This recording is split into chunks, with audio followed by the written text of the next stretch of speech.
In today's video, I want to discuss the future of Jonathan Quick with the Los Angeles Kings. He's had an incredibly bad start to his season, and there's already a lot of rumblings suggesting they should be looking to move on from the veteran netminder. Can the St. Louis Blues really afford to actually sign defenseman and captain Alex Pietrangelo to a big-time contract extension? And after a couple of not-so-great games, is there already pressure on head coach of the Maple Leafs, Mike Babcock? We're going to do all the latest NHL rumors coming up next.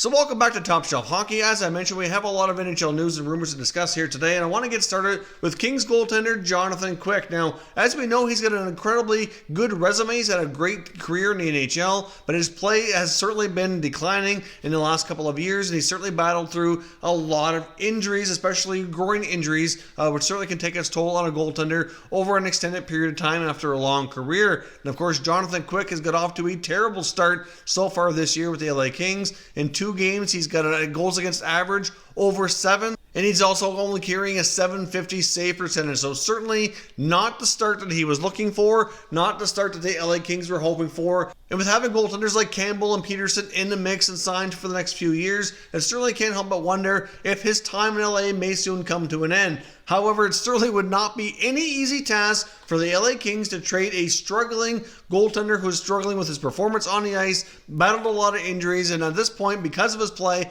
now has an unfavorable contract.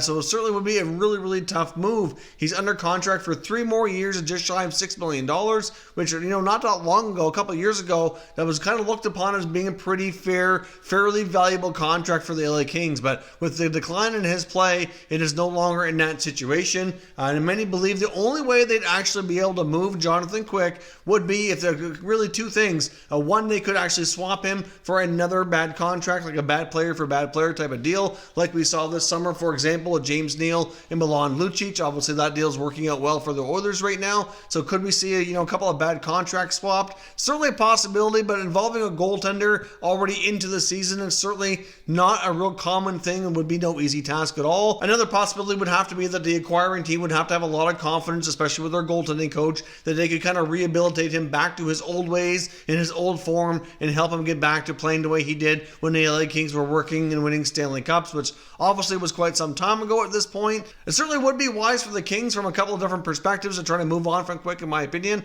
Obviously, it would help with their salary cap situation. It would give more playing time to guys like Campbell and Peterson, and it would kind of get things moving more towards their rebuild, which they clearly need to go into. I know we've seen comments from Drew Doughty against some of the other teams in the West after a couple of bad losses, especially against the Canucks, kind of ripping his team and saying it was embarrassing that they shouldn't be losing to a team like Vancouver. But in all honesty, like I said in my prediction and preview series before the season got underway, if you didn't catch that, basically my view on the Kings is I just don't expect much out of them this year. I really don't see them being a whole lot better than last year, and I really think they need to accelerate this rebuild and try to move out some of the veteran players if they're able to try to move on. But obviously, moving a player like Jonathan Quick is not going to be an easy task, but after the start that he's had to the year, there's all kinds of rumblings already that the Kings need to do something, and it could very well even end up with the possibility of him being put on waivers and sent down to the minors as well. That is a possibility as well. I don't see the Kings having a great year this year, so it might be something we could see. It's probably unlikely this early in the year, but I guess we will see. But with the start he's had, it certainly looks like his long-time future in LA is certainly in jeopardy. Now, can the St. Louis Blues actually afford to re-sign their captain and top defenseman Alex Pietrangelo to a big-time contract extension?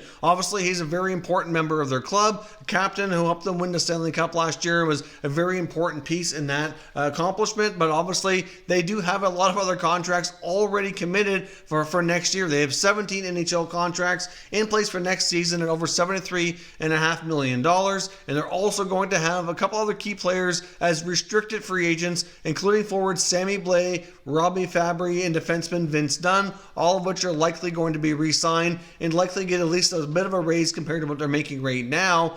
So when you look at the fact of the salary cap, likely it's going to be somewhere around $84 million, for example, next year. That only gives them around $10 million to sign Pietrangelo as well as these other 3 restricted free agents. So realistically, that just doesn't make enough room, and it doesn't make a lot of sense that they'd be able to accomplish that. Now, all the indications are, like I discussed a little bit yesterday, that the St. St. Louis Blues would like to have Pietrangelo come in around $8 million, but I do think that's going to be a little bit of a tough contract to get done. I think on the open market, based on other deals we've seen this past summer, that Pietrangelo likely would be somewhere around the $9 million mark. So obviously, I'm sure he wants to stay in St. Louis. I'd like to get a nice long-term extension in place and remain there for the remainder of his career. But at the same time, you don't always see players taking hometown discounts like you've seen in the past with some other clubs. So I guess we will see how negotiations go. But so even if they get him in around $8 million, that still only leaves a limited amount of space to sign those other three players. So that they are going to likely have to find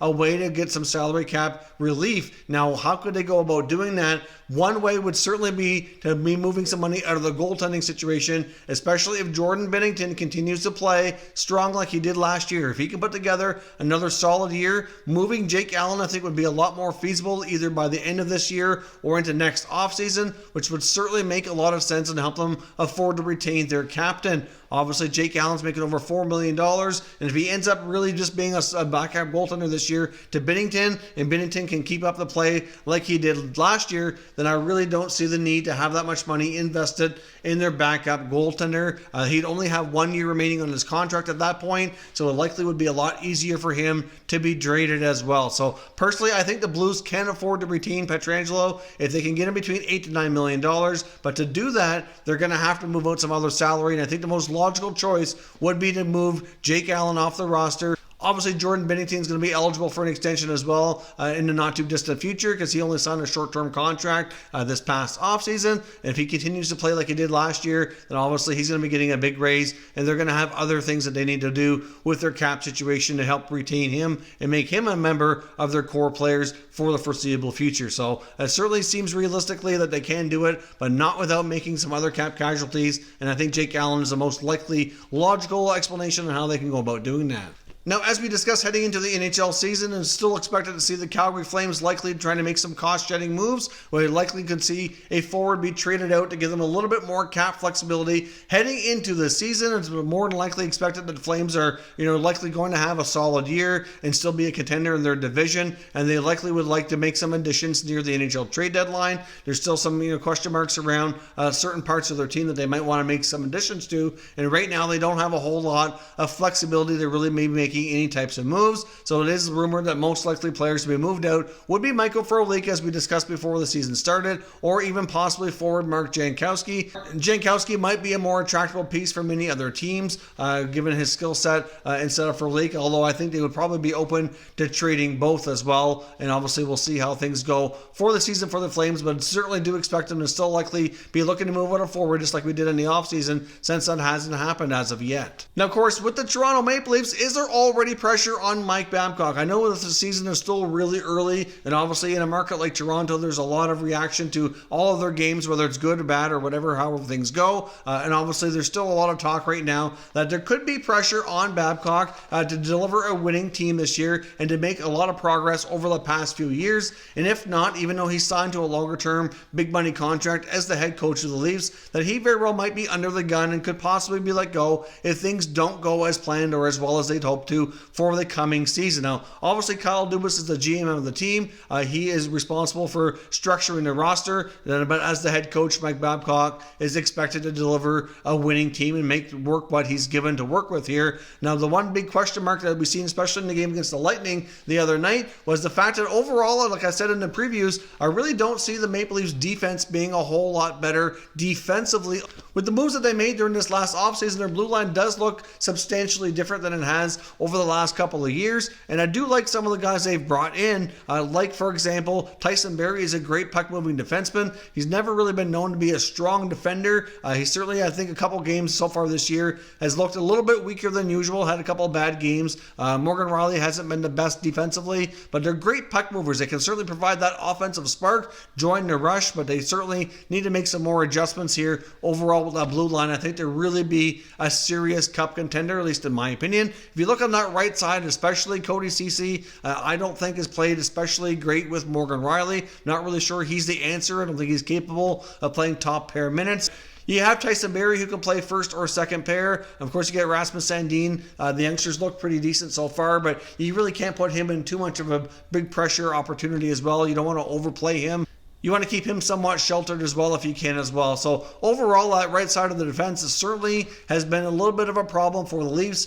Frederik Andersen hasn't had a great start, which is not uncommon for him. He certainly hasn't always had great October. He is a type of player that typically does get better as the season goes on. So I guess we will see. But my question to you is, there's certainly already a lot of talk and speculation out there after a couple of poor games from the Leafs that Mike Babcock could be under a lot of pressure with the Leafs organization, and that they may not be very patient with him if the Leafs happen to struggle here early on. Obviously, there's been a lot of talk about last year, how he handled the roster and how he handled a lot of the playing time and all that type of stuff. So I guess I just wanted to put it out there based on what's being said so far in the media. What do you think with the Maple Leafs coaching situation? If they don't have a great start here and they do stumble over the next little while into the first half of the season, is he under the gun? Is he on the hot seat? And could we see the Maple Leafs actually make a coaching change? Or do you think they'd be more likely to try to swing a trade and try to improve that blue line? It's just certainly going to be difficult for Kyle Dubas to really make a lot of moves. He's kind of painted himself into a really tough salary cap situation